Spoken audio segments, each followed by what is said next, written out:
चलिए, सो आज एक और नए फंडामेंटल कॉन्सेप्ट की ओर हम लोग बढ़ रहे हैं।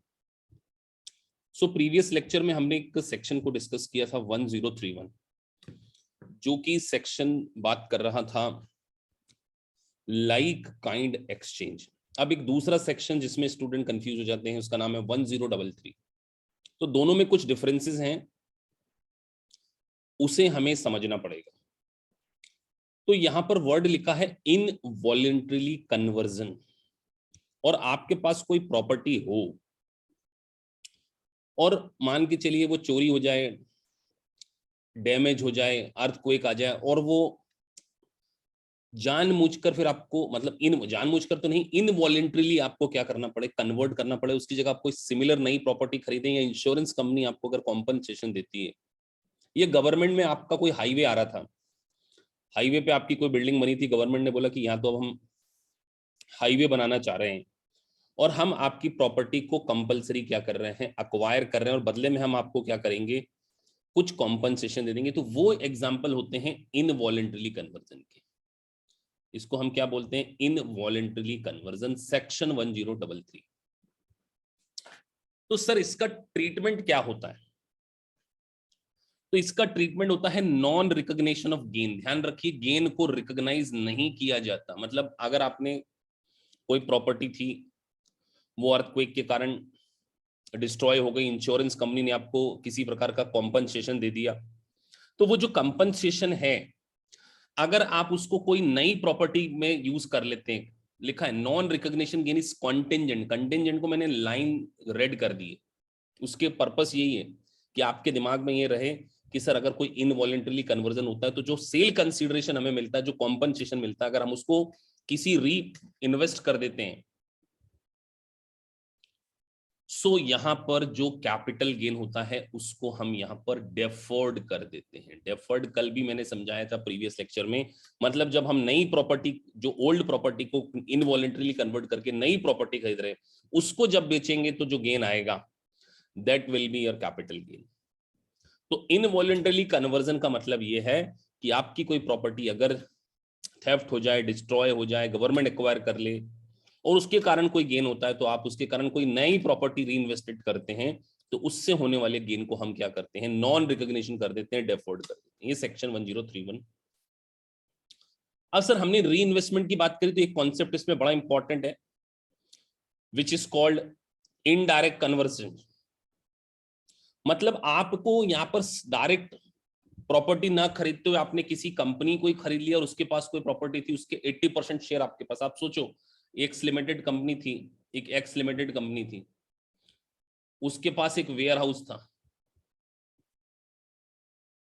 बहुत बड़ा वेयर हाउस था, कोल्ड स्टोरेज था। आपने क्या किया, उस वेयर हाउस को खरीदने की जगह उस कंपनी के 80% शेयर्स को क्या कर लिया है, अक्वायर कर लिया। तो जब आपने उस कंपनी के 80% शेयर को अक्वायर कर लिया, इसका मतलब आप उस कंपनी के मालिक हो गए। तो इस प्रकार के कन्वर्जन को भी हम क्या बोलते हैं, इनडायरेक्ट कन्वर्जन। मतलब आपको री इन्वेस्टमेंट डायरेक्ट नहीं करना है, आप इनडायरेक्ट कन्वर्सेशन में भी क्या कर सकते हैं, सेक्शन 1033 के गेन को क्या कर सकते हैं, डिफर्ड कर सकते हैं। तो सेक्शन 1033 और सेक्शन 1031 में सबसे बड़ा डिफरेंस क्या है?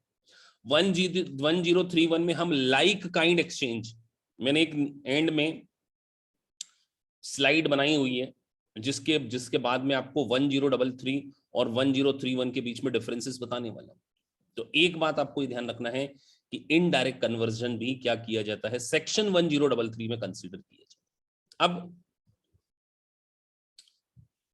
कुछ चीजों को यहां पर स्पेसिफिकली मेंशन किया गया है, थ्योरी में ये लाइन बड़ी इंपॉर्टेंट है। तो ये इनवॉलंटरी कन्वर्जन अप्लाई कब कब होता है, व्हाट आर द सिचुएशन भी। तो सर हमने अभी पढ़ा, डिस्ट्रॉय हो जाए, स्टोलन हो जाए, कंडेम्ड, इसको हम अभी समझेंगे, and disposition under the thread of condemnation. मतलब गवर्नमेंट आपको क्या कर रही है, एक्वायर कर रही है। आपकी कोई ऐसी प्रॉपर्टी है जो गवर्नमेंट चाहती है कि उसके यूज को रिस्ट्रिक्टेड कर दिया जाए, इसको पब्लिक यूज के लिए अब आप यूज नहीं कर पाएंगे, तो उसके लिए फिर वो आपको कंडेमनेशन अवार्ड देती है।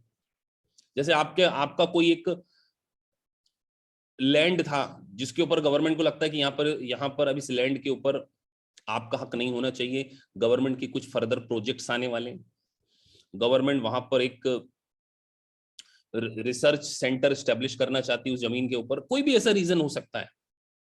तो इसको भी हम क्या बोल रहे हैं, कंडेमनेशन अवार्ड।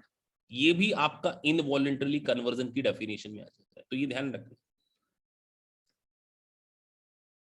तो यहां पर सबसे इंपॉर्टेंट कंडीशन क्या है सर, नॉन रिकॉग्निशन ट्रीटमेंट की, वो आपको याद रखना है। तो यहां पर एक जो वर्ड है इसको मैं हाईलाइट कर रहा हूं, द टैक्स पेयर विल री इन्वेस्ट रिम्बर्समेंट प्रोसीड। यहां आपको जो भी पैसा मिला, जैसे मान के चलिए $40,000 की आपकी प्रॉपर्टी थी, उन्होंने आपको दी, आपकी प्रॉपर्टी की वैल्यू $20,000 थी, $20,000 थी, तो ये जो 20,000 का गेन हुआ है, हम इसके ऊपर टैक्स नहीं लेंगे, बस आप ये 40,000 को क्या कर दो, री इन्वेस्ट कर दो। यही बात करता है सेक्शन 1033, इनवॉलेंटरली कन्वर्जन। तो अगर आपने इनवॉलेंटरली कन्वर्जन किया है तो उसके ऊपर आपको टैक्स नहीं देना पड़ेगा। Assuming that the tax payer will री इन्वेस्टमेंट रिम्बर्समेंट प्रोसीड, मतलब जितना पैसा आपको मिला है, जितना पैसा आपको मिला है उसको आपने वापस से री इन्वेस्ट कर दिया, तो अंडर सेक्शन 1033 के ऊपर किसी भी प्रकार का आपको कैपिटल गेन टैक्स नहीं देना पड़ेगा। बहुत ज्यादा इंपॉर्टेंट टर्मिनोलॉजी में यहां पर क्या कर रहा हूं, यूज कर रहा हूं। सर आगे बढ़े,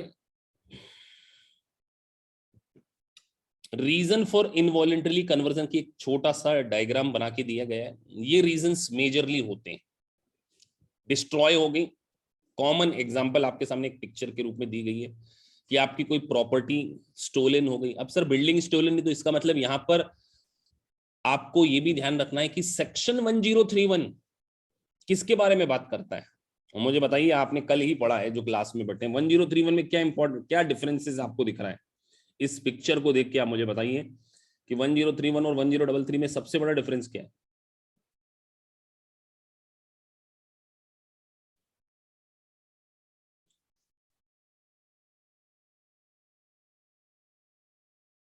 हम्म, क्या दिख रहा है सबसे बड़ा डिफरेंस? कैसे आप पहचानेंगे, मतलब आपने कल का लेक्चर रिवाइज नहीं किया। एक चीज और देखिए, यहां पर हमने रियल एस्टेट प्रॉपर्टी के बारे में बात नहीं करी, वहां पर हम सेक्शन 1031 में रियल प्रॉपर्टी के बारे में भी बात कर रहे हैं। तो स्टोलन क्या हो सकती है, क्या रियल एस्टेट प्रॉपर्टी स्टोलन हो सकती है क्या?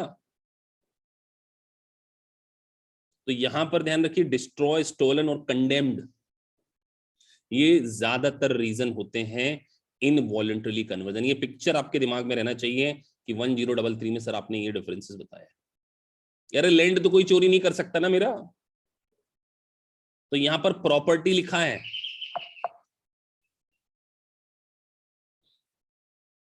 अब कंडेम्ड को मैंने बार बार समझाया, यहां पे डेफिनेशन दिए हैं। कंडेम्ड की अगर हम डेफिनेशन पढ़ें, condemned property is a property that was closed, seized और restricted use of public purpose.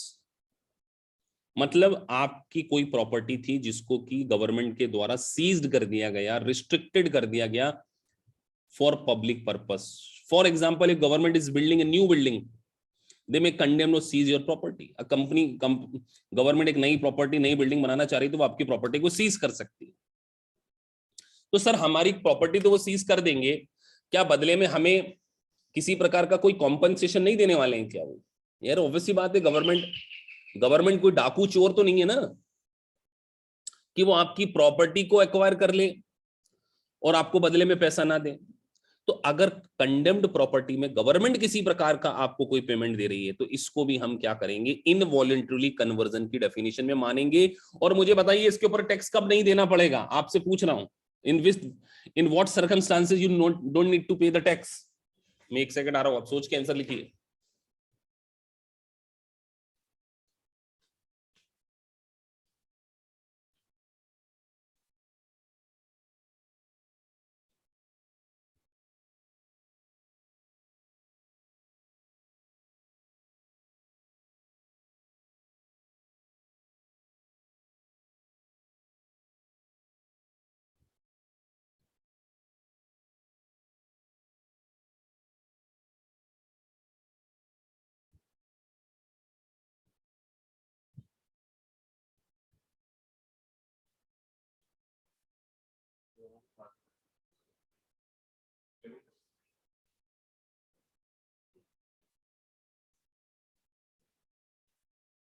तो सर हम कब इसके ऊपर टैक्स नहीं देंगे? जब हम क्या करेंगे, न्यू प्रॉपर्टी के अंदर क्या कर देंगे, री इन्वेस्ट कर देंगे। ये बात आपको यहाँ पर क्या करनी है, ध्यान रखनी।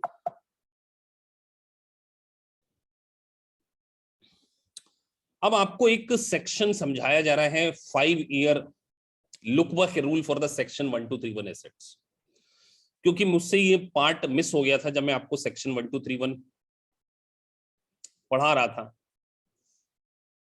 एक बहुत इंपॉर्टेंट सेक्शन है, इसको मैंने आज प्रीवियस लेक्चर में कवर करना चाहिए था, लेकिन मैंने अभी कवर कर लिया है, क्योंकि इसमें भी आप कंफ्यूज हो जाएंगे। तो सेक्शन 1231 प्रॉपर्टी किसकी? अब आपने अगर बेसिक लेक्चर को दोबारा सुनते हैं, आप वीडियो लेक्चर मुझसे मांगते हैं,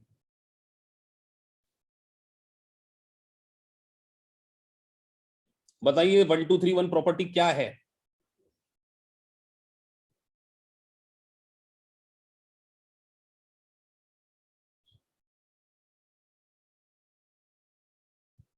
सेक्शन 1231 प्रॉपर्टी क्या है? अगर आपने पूरे लेक्चर्स को सुना है तो आपको ये याद होना चाहिए कि सेक्शन 1231 प्रॉपर्टी किसको बोलते हैं।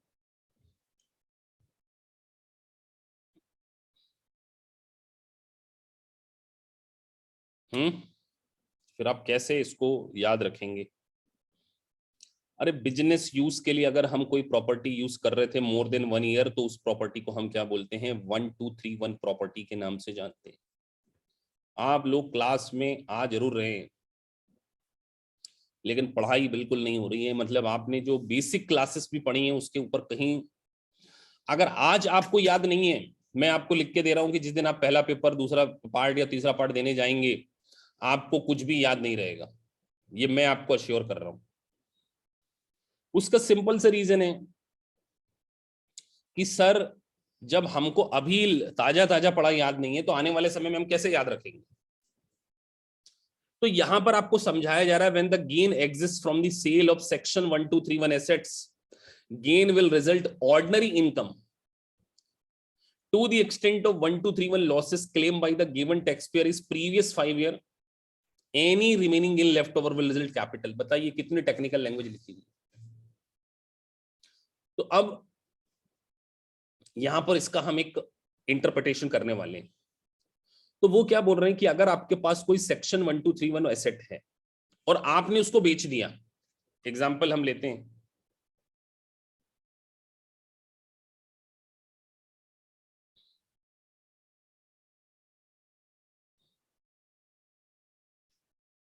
सर हमारे पास एक प्रॉपर्टी थी जो बिजनेस के लिए हम यूज कर रहे थे मोर देन 1 ईयर,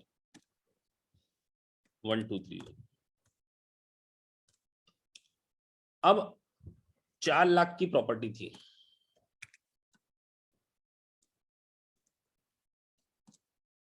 हमने उसको सेल कर दिया 7,50,000।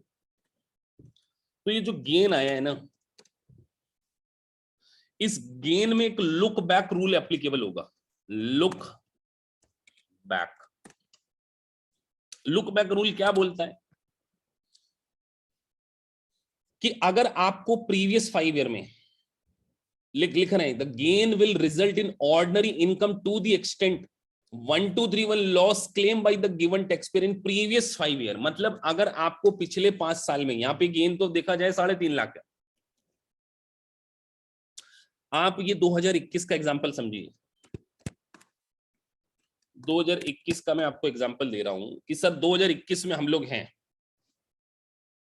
और 2021 में आपने इस प्रॉपर्टी को बेचा, 3.5 लाख का गेन हुआ, लेकिन आपने जब पीछे जाकर देखा, पीछे कितने साल सर, 5 साल, तो 2020, 2019, 2018, जानबूझ के पूरे ईयर लिख रहा हूं, 2017 और 2016, ये पीछे के 5 साल में अगर किसी प्रकार का कोई लॉस था, मान के चलो यहां पे 1.5 लाख का लॉस है, और यहां पे भी 1,20,000 का लॉस है, पिछले बाकी में लॉस नहीं था, 20 में और 19 में, तो टोटल लॉस कितना हो गया, 1,50 और 1,20 कितना हो गया, 270। इस 270 के लॉस को हम यहां से क्या कर सकते हैं, सेट ऑफ कर सकते हैं।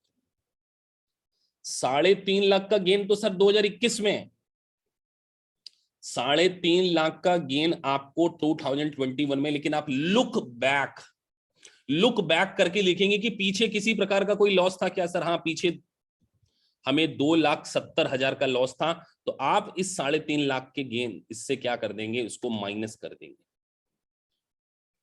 तो 1.5 लाख माइनस 2,70,000, ये जो बीच का डिफरेंस बचेगा, कितना डिफरेंस बच गया सर? 80,000। बस ये 80,000 आपका क्या कहलाएगा, कैपिटल गेन कहलाएगा। एग्जाम्पल दिया हुआ है बुक में भी, मैंने नोट्स में। इस एग्जाम्पल को आप एक बार रीड कीजिए। Assume that a taxpayer sells their 1231 business, use assets at a gain of 50,000, तो $50,000 पर आपको एक गेन हुआ। सर $50,000 का गेन हुआ है in the current year, before recognize the entire gain as a capital gain. ध्यान रखिए, यहां पर एक वर्ड है, before recognize the entire gain as a capital gain, the taxpayer must look back to the previous 5 year to see if any section 1231 losses were taken। तो हमको ये देखना है, तो आपने पीछे 5 सालों में देखना है। जैसे यहाँ पीछे 5 सालों में देखा, तो हमको चौथे साल में और तीसरे साल में 10,000 का लॉस हुआ था। तो आपको ये ध्यान रखना है कि जितना पीछे लॉस हुआ था वो सेटअप नहीं करना है। कई इसको सेटअप समझ लेते हैं। ये जो 20,000 का गेन है वो ऑर्डिनरी इनकम, बड़े ध्यान से समझना है, पता चले तुमने लॉस सेटअप करके इसको जीरो इनकम दिखा दिया। ये इंपॉर्टेंट बात है, ये बच्चे कंफ्यूज होते हैं। जो 20,000 का लॉस है वो ordinary income and 30,000 will be treated as a capital. तो ये मेरे जो एग्जांपल था, इसमें भी आपको ये ध्यान रखना है कि सर 4 लाख की प्रॉपर्टी को 7.5 लाख में बेचा, जो 3.5 लाख है उसमें से 2,70,000, ये सेटअप नहीं करना है। इसको या मैंने जो सेटअप बोल रहा हूं इसकी जगह आप इसको क्या बोलेंगे, ये आपकी ऑर्डिनरी इनकम, और बाकी जो बचा, बाकी कितना बच गया सर? 270 चला गया, तो 80,000 क्या हो जाएगा आपको, कैपिटल। ये एक बहुत इंपॉर्टेंट रूल है, मैं आपको बार बार समझा रहा हूं कि ये जो शॉर्ट क्लासेस में आपके लिए ले रहा हूं, जब आप पूरे एलएमएस में हमारे वेब पोर्टल पे एक साथ सारे कॉन्सेप्ट को जब रिवाइज करेंगे, तब आपको रियलाइज होगा कि सर हमको 1231 का कोर कॉन्सेप्ट पता है, 1245 पता है, 1250 पता है, 1031 पता है, 1033 पता है, स्टैंडर्ड राइट। मतलब आपके कॉन्सेप्ट उन मास्टर, ये this is called master fundamental classes. तो इसको यूज करना है तो पहले अपने को ये भी तो पता होना चाहिए कि सर हम इसको पढ़ के अपने दिमाग में भी रखें। अब जैसे आज क्लास में हम आपसे पूछ रहे हैं सेक्शन 1231 प्रॉपर्टी क्या होती है, कल को हम आपसे पूछे रिकैप्चर गेन क्या होता है, तो इसका मतलब अगर आप उसको रिवाइज नहीं करेंगे, आप आने वाले समय में इसको क्या है भूल जाएंगे। तो ये जो पीपीटीज वगैरह बनाई जा रही है, तो ये जो कंडेम्ड प्रॉपर्टी का एक वो दिया गया है, government seize the property for public use, this is referred to as eminent domain. अब ऐसी टर्मिनोलॉजी आ जाएगी तो चित्र आपको याद आ जाना चाहिए कि टैक्स पेयर की कोई प्रॉपर्टी थी, गवर्नमेंट है, और गवर्नमेंट बोलता है कि नहीं यार अब ये प्रॉपर्टी आप हमें दे दो क्योंकि यहाँ पे हमारा कुछ पब्लिक पर्पस के लिए कुछ हम इसके ऊपर कुछ बनाना चाहते हैं। तो इसको हम क्या बोलते हैं, कंडेम्ड प्रॉपर्टी बोलते हैं, और इसका नाम क्या, एनिमेंट डोमेन। अब ये नए आपके लिए टर्मिनोलॉजी होगी और आपको याद नहीं रहेगा, तो ये ऐसे पिक्चर्स देख के आपको ध्यान आ जाए कि सर ये गवर्नमेंट था, ये टैक्स पेयर था, और इसको हम सेक्शन 1031 में कवर करें या 1033 में कवर करें। आपसे एग्जाम में क्वेश्चन पूछे तो क्या बोलेंगे, 1033 और 1031 कैसे डिफरेंशिएट करेंगे? तो आपको ध्यान रखना है कि सर वहां पर इनवॉलेंट्रीली नहीं है। जो प्रीवियस मैंने आपको पढ़ाया था सेक्शन 1031, वैसे कल ही मेरे को इसको कवर कर लेना चाहिए था। 1031 और 1033 में जो बेसिक डिफरेंस है वो यही है कि यहां पर इनवॉलेंट्रीली कन्वर्जन, और वहां पर जानबूझकर कन्वर्जन हो रहा था, यहां पर जानबूझकर नहीं हो रहा है कन्वर्जन। तो कुछ कैपिटल गेन जो हमारी जो सीरीज चल रही है वो कैपिटल गेन के ऊपर ही चल रही है। तो मैंने यहां पर एक लिस्ट बना दी है, what type of property transaction could be non taxable. ये लिस्ट आप याद रख लो कि इसके ऊपर कैपिटल गेन नहीं लगने वाला है।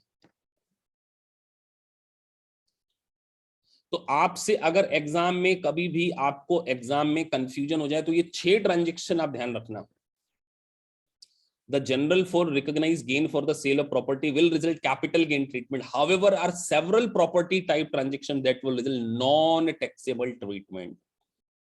तो ये जो ट्रीटमेंट 6 ट्रीटमेंट आपके सामने लिखे हैं, इन प्रॉपर्टी को बेचने के बावजूद आपको कैपिटल गेन नहीं देना। एग्जाम में ये जो मास्टर क्लास है उसके फंडामेंटल आपके बहुत ज्यादा काम आने वाले। तो मैंने यहां पे क्या बोला आपसे कि 6 ट्रांजैक्शन। सबसे पहले आ गया इनवॉलेंटरी कन्वर्जन, जिसके बारे में हम पूरा डिस्कस कर चुके हैं। Sale of principal residence, very important. आपके पास खुद का एक घर है, उसको बेच देते हो, कैपिटल गेन होता है, government subject to certain condition बोलेगी इसके ऊपर टैक्स नहीं पे करना। लाइक काइंड एक्सचेंज हम पढ़ चुके हैं।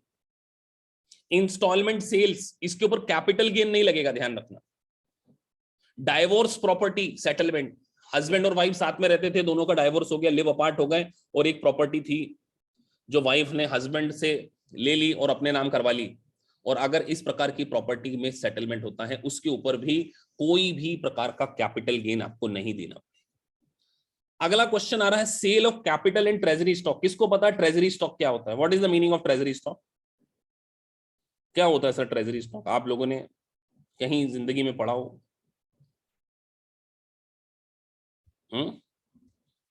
क्या होता है ट्रेजरी स्टॉक? क्या होता है?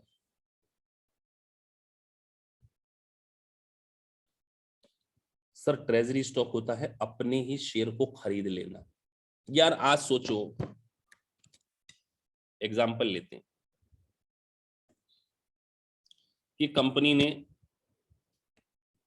1 लाख शेयर इशू किए थे। इस शेयर को बोलते हैं आउटस्टैंडिंग शेयर। क्या बोलते हैं? Outstanding share.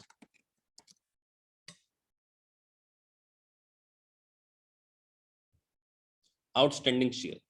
अब इसमें से उसने 20,000 शेयर को क्या कर लिया? रीपरचेज कर लिया।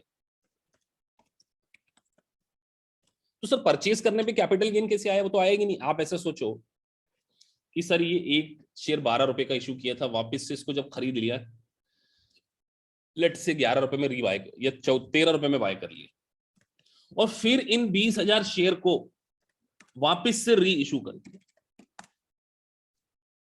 तो ये जो आपने अपने ही शेयर को री परचेज कर लिया था, इसको हम बोलते हैं ट्रेजरी स्टॉक। क्या बोलते हैं? तो जो बच्चे सीपीए के हैं वो इसको आगे पढ़ेंगे, ट्रेजरी स्टॉक। तो ये जो ट्रेजरी स्टॉक जो है, ट्रेजरी स्टॉक, इसको री इशू करने पर किसी भी प्रकार का गेन आएगा, उसको कैपिटल गेन से क्या किया गया है? एग्जम्प्ट किया। तो ये 6 ट्रांजैक्शन आप अच्छे से देख लीजिए, ये नीचे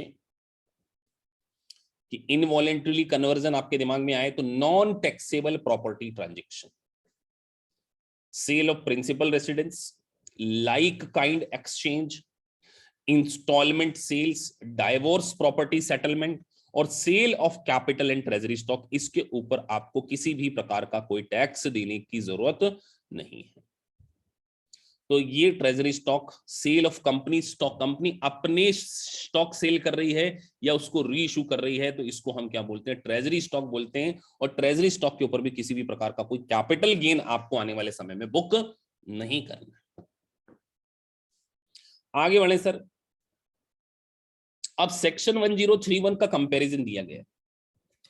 तो देखिए, involuntarily converted any investment property, real property held for investment, this is the biggest difference. Involuntary conversion में यहां पे वर्ड है, इसलिए मैं आपसे बोल रहा हूं कि आपको ये जो स्पेसिफिक सेक्शन में आपको क्यों पढ़ा रहा हूं, मैं तो मेन क्लास में भी पढ़ा सकता था इसको, मैं अपना एक्स्ट्रा टाइम, एक्स्ट्रा एफर्ट, ये पीपीटीज बनाना, it take lot of time. आपको तो आधे घंटे में ये मिल गया कि सर 1033 का सेक्शन और 1031 के बीच में कंपैरिजन, और पीछे हमने 12445 1231 12450 के बीच में कंपैरिजन कर, लेकिन उसके पीछे मेरे को 2-2.5 घंटे एफर्ट करना है। तो अगर मैं 3 घंटे, एक आधे घंटे की क्लास के लिए 3-3.5 घंटे इन्वेस्ट करके पढ़ा रहा हूं, तो आप कम से कम उसको रिवाइज तो करो। अब आपसे कोई पूछे 1231 प्रॉपर्टी आपको याद ही नहीं, आपसे कोई पूछ रहा है 1031 में क्या इंपॉर्टेंट था, जबकि मैं ग्रीन लाइन हैक, तो फिर आप उसको लेक्चर को सुनिए, आज ये पीपीटीज नोट्स हम सारे ग्रुप पे अभी डाल देंगे थोड़ी देर बाद। तो एक ये कंपैरिजन 1033 सेक्शन 1031, तो involuntarily converted as a result of destruction, whole और part theft, seizure, requisition, condemnation और थ्रेट। तो ये वर्ड आपके ऊपर आपको ध्यान रखना है, ये एसेट बन रही है आप लोगों के लिए, आपके पास होने के चांसेस बहुत ज्यादा बढ़ जाने वाले इन सेक्शंस को पढ़ के। टाइम पीरियड भी दिया गया सर, तो यहां पर साफ बोला है, may acquire the replacement by end of the third tax year. मतलब आपकी कोई प्रॉपर्टी अगर इनवॉलेंटरीली कन्वर्ट हो जाती है तो आपको नई प्रॉपर्टी में इन्वेस्ट करना। तो सर नई प्रॉपर्टी में अगर इन्वेस्टमेंट करना तो समय आपको 3 साल दिया, मतलब बेचने के 2 साल के बाद थर्ड ईयर के एंड के आप क्या करें, उसको बाय कर लें।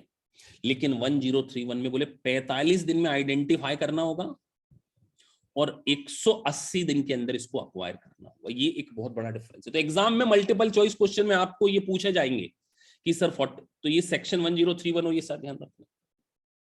दूसरा 1031 1033 का सबसे इंपॉर्टेंट है सिमिलर और रिलेटेड इन फॉर इन्वेस्ट, मतलब उसके जैसी प्रॉपर्टी होना चाहिए। 1031 में एनी रियल प्रॉपर्टी हेल्ड हो सकती है।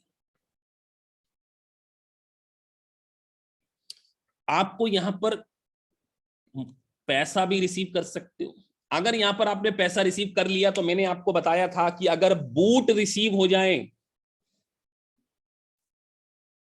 तो बेटा कैपिटल गेन रिकॉग्नाइज के पीछे, अगर आप पीछे का लेक्चर ध्यान रखेंगे तो जिसमें बूट को समझाया था और एक पूरी आपको पीपीटीज बना के समझाई थी कि इस तरीके से आपको करना। दूसरी बात, इक्वल वैल्यू, जितना अमाउंट आया है उतना ही री इन्वेस्टमेंट करना पड़ेगा। प्रॉपर्टी ऑफ इक्वल वैल्यू दोनों में सेम है। इक्विटी का यहां पर कोई रिलेवेंस नहीं है, तो ये तो पॉइंट ऐसे डाल दिए हैं, मेजर पॉइंट यही वाले। तो आज का जो सेक्शन था वो 1033 और 1031 का एक मास्टर कंपैरिजन के पॉइंट ऑफ व्यू से आपको बताया गया, क्योंकि आप जब पूरा सिलेबस इसको हमारे डिटेल लेक्चर में पढ़ोगे तब भी आपको ये सारी चीजों में क्या हो सकता है, कंफ्यूजन हो सकता है। लेकिन आप लोगों को पढ़ना पड़ेगा ढंग से। तो अभी हम कुछ